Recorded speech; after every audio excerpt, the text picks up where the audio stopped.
Hello and welcome to the channel.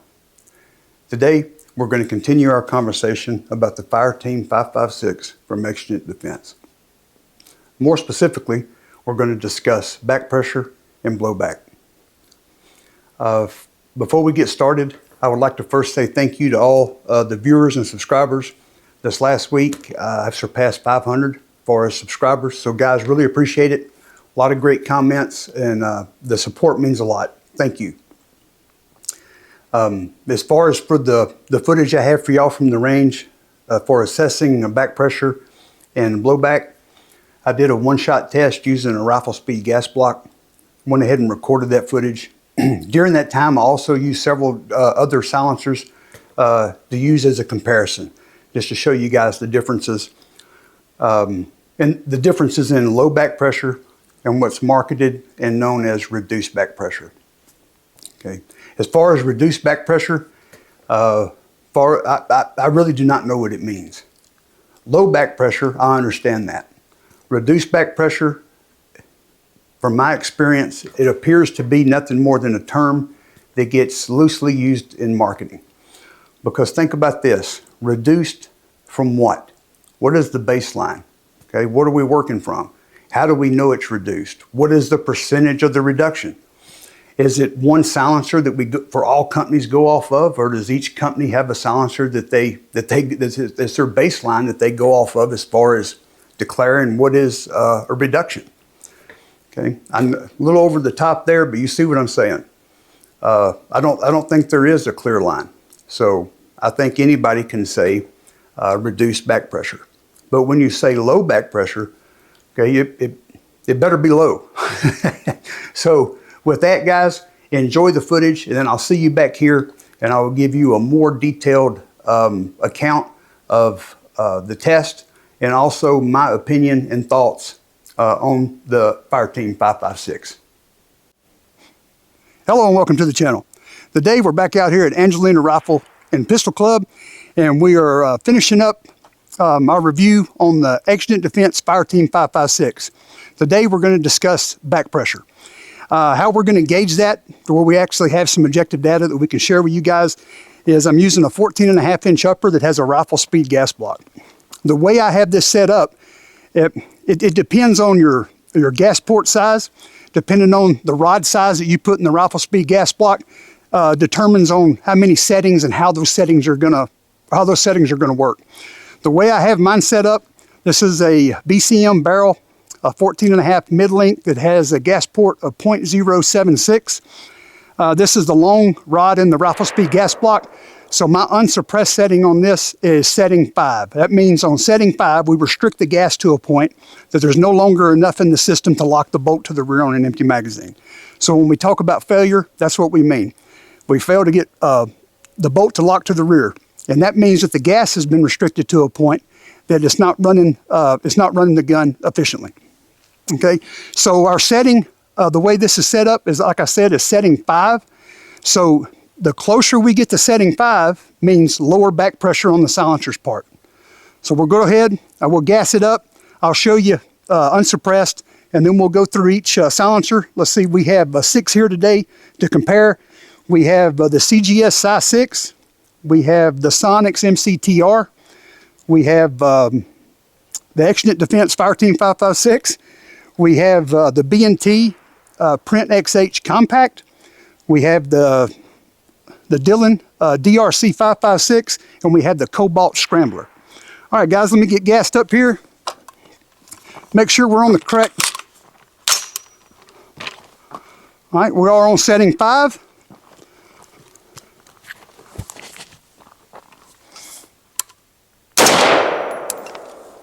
Okay. And you see no bolt did not lock to the rear. Okay, so the first silencer we're going to run is the CGS Psi 6. Let me cover that up for YouTube.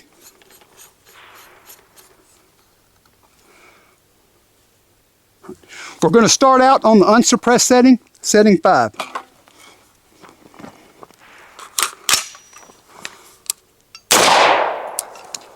All right, we got bolt did lock to the rear. So now we're going to restrict it by 1 to setting number 4.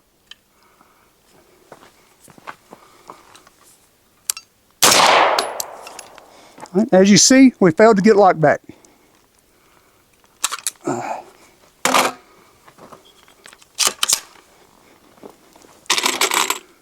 All right, so the CGS size 6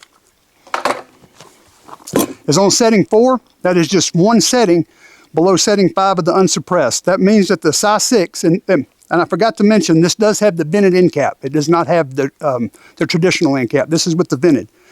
And it shows you just how low back pressure the silencer is. Okay. Now we're going to move on to the Sonics MCTR.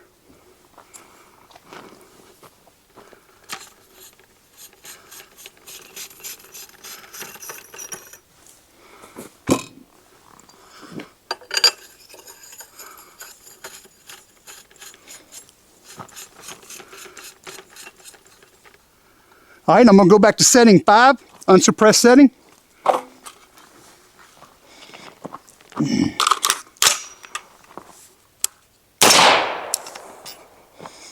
You see on setting 5, the Sonics MCTR did not get bolt locked. So what that tells us is that the Sonics is an extreme low back pressure silencer. Same setting as unsuppressed. Okay, the next we're going to go to the Cobalt Scrambler.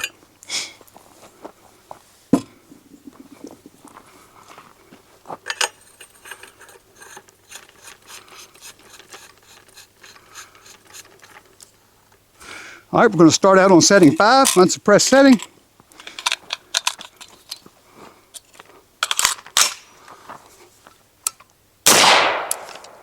All right, lock to the rear. So let's cut it down 4.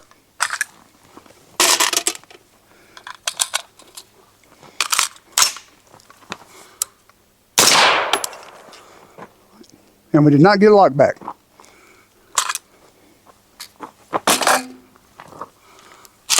So setting 4, the Cobalt Scrambler, setting 4. Same as the CGS size 6. All right, the next one, we're going to go with, I tell you what guys, we're going to have to take a little short intermission break. I got to change some hub adapters. We'll be right back.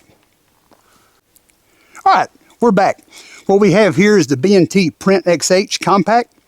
I failed to mention earlier, the flash hider we're using is a flash hider from Cat. It's their spooky flash hider. And I also have the Alley Cat with me. I forgot to mention that a while ago. That's also going to be in the lineup. All right, guys. So we have the B&T Print XH Compact. We're on the unsuppressed setting of 5. Let's see how it shakes out. We did get locked to the rear. So we're going to turn it down to setting 4.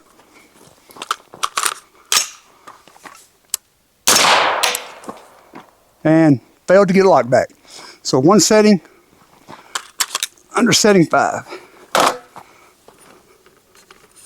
All right, let's change it out. Next, guys, we're going to go ahead and use the old reigning champ Alley Cat.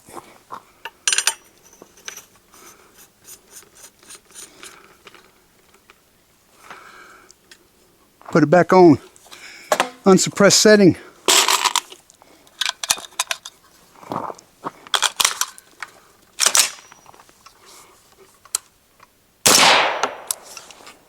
And as you see on the unsuppressed setting, no lock back to the rear.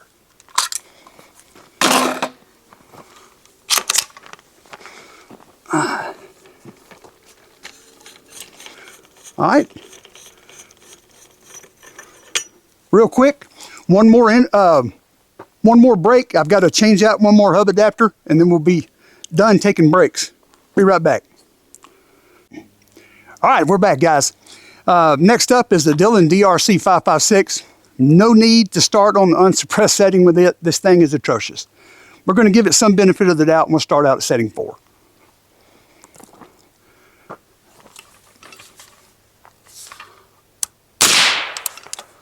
All right, we got locked back on 4. Taking her down to 3.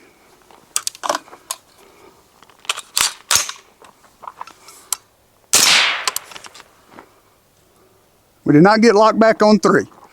So the DRC, setting 3.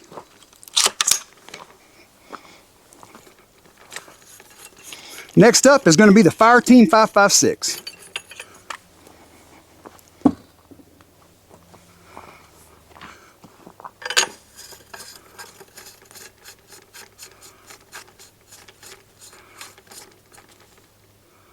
All right, we're going to start out on 5.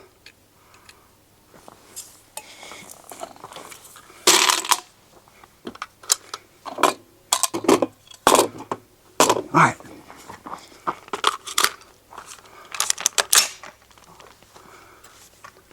Exigent Defense Fireteam 5.56. Unsuppressed setting is setting number 5. All right, we did get locked back. Turn her down to 4.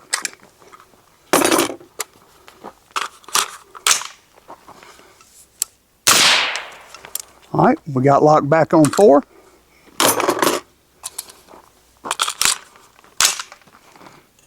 Turn her down to 3.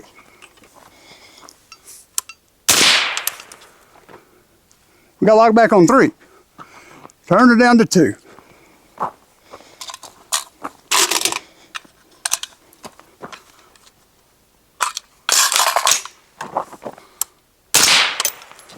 All right, setting number 2 is where we found failure for the Exigent Defense Fireteam 5.56. So guys, that's all we have out here at the range today. When I get home, I'll put all this together, make a video for you guys, and do a summary.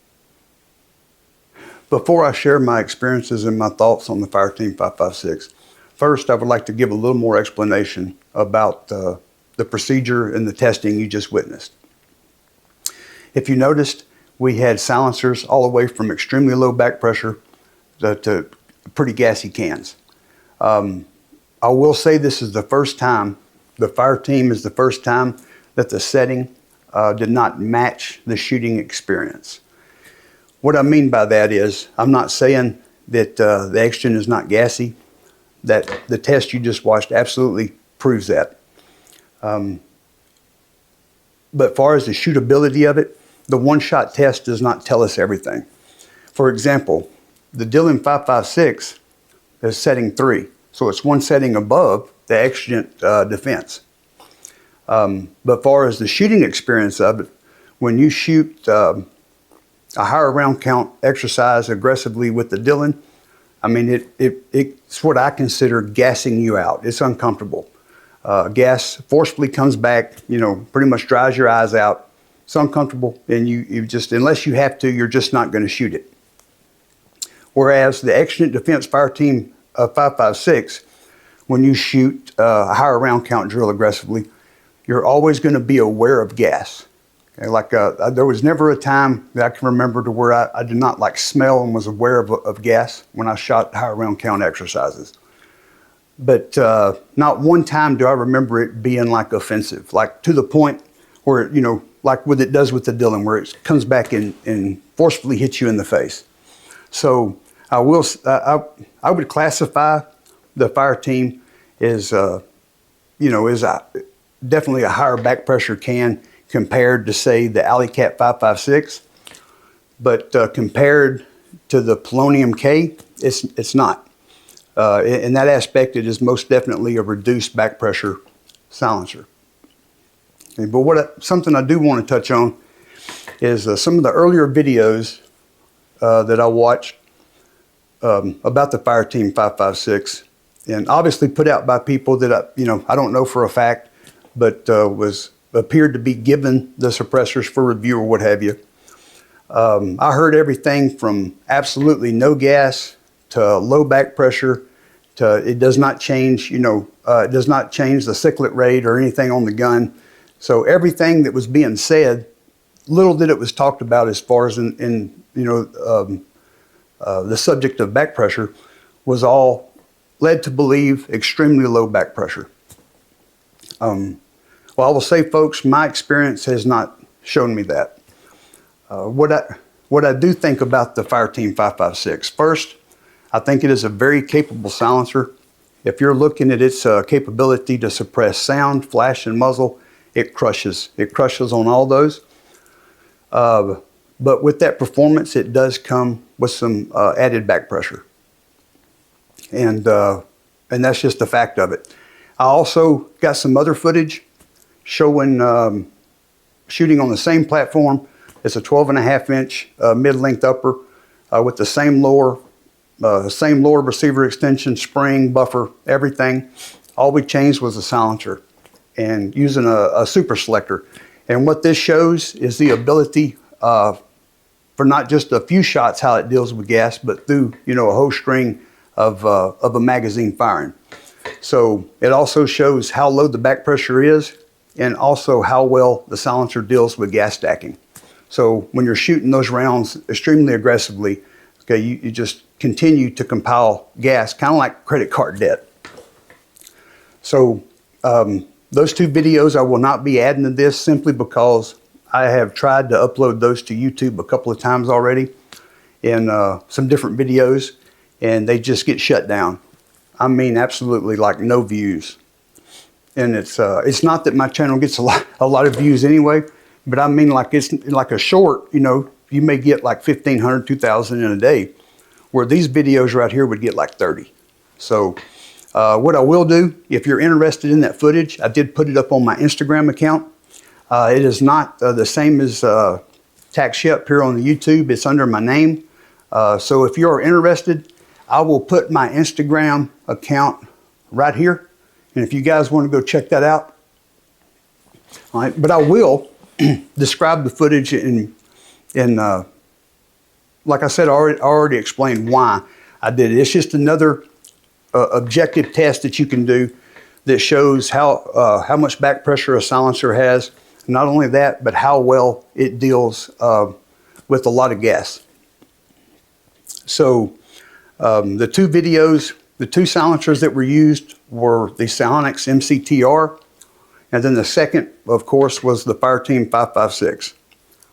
So they both were shot on a 12.5-inch Psionics upper with a lower that has a super selector and A5 lower receiver extension with the Geisley braided wire spring along with the Griffin Armament A5 H2 buffer.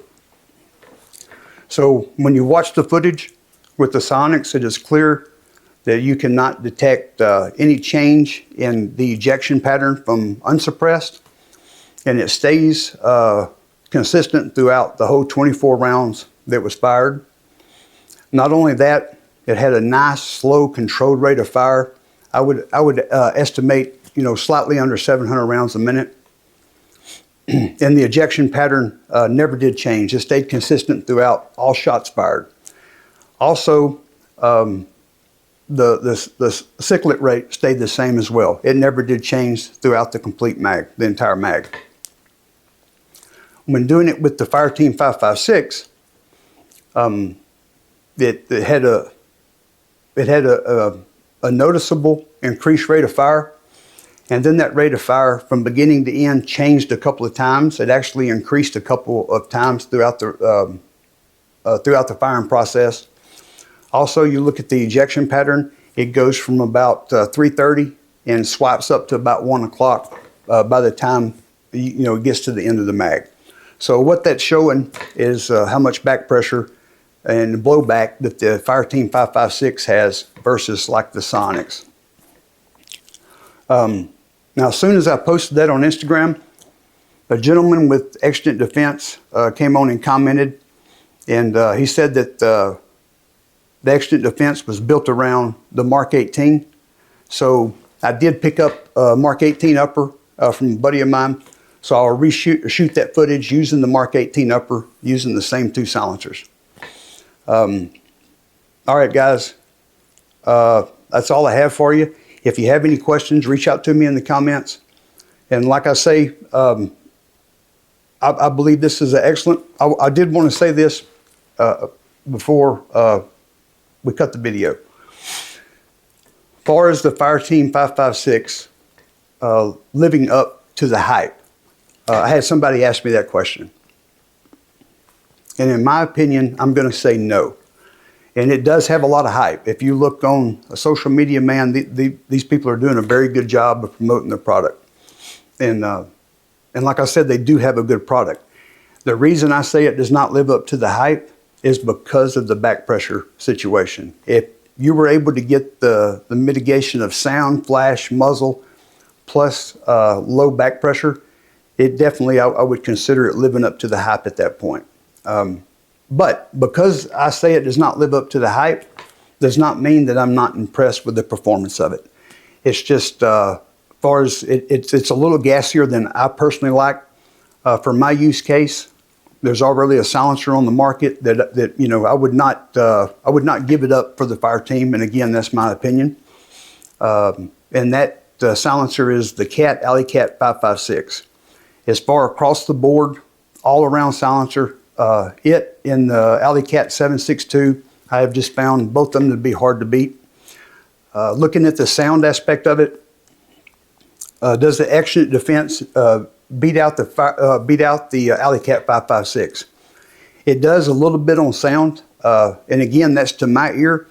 After having several people listen to the different silencers, I had one of my buddies that he says the Alley Cat sounds better. Now everybody else agreed that the Exigent defense sounded better, but that just shows you how subjective the information can be when you start thinking about or start talking about people's opinions and this and that.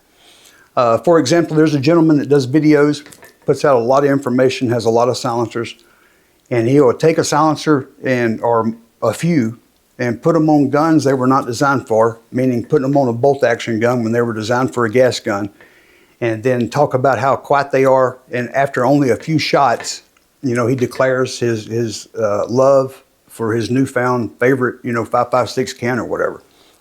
And I'm not doubting that. I'm just saying that has not been my experience. I have to get a little more experience and time with that item before I can make those kind of decisions. Especially shooting it on, guns that it was intended to be shot on. So with that out of the way, guys, appreciate you. Any questions, any comments, reach out to me. And until next time, remember, love your enemies, but keep your guns oiled.